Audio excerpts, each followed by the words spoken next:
कौतिकराव बांबर्डे, मुक्काम मानवी, तालुका सिल्लोड, जिल्हा संभाजीनगर.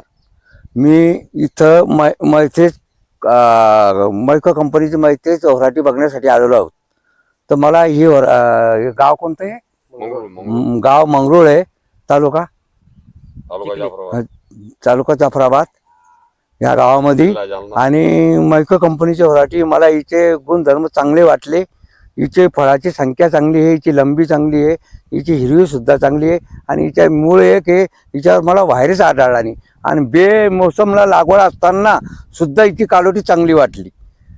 व्हरायटी एक नंबर चांगली आहे. फळाबद्दल तिची एक आहे, आपल्याला 2.5-3 इंच फळाची लंबी आहे. आणि घर बी चांगला आहे आणि चकाकी बी चांगली आहे. आणि मार्केटला चालणारी व्हरायटी आपले तिच्या 4च्या सिजमेंटमधली आहे. लांबी, रुंदी, कलर एक नंबर व्हरायटी. उत्पन्न कसं काय वाटेल? चांगलं वाटलं. उत्पन्न चांगलं राहणार आहे मिरचीचं.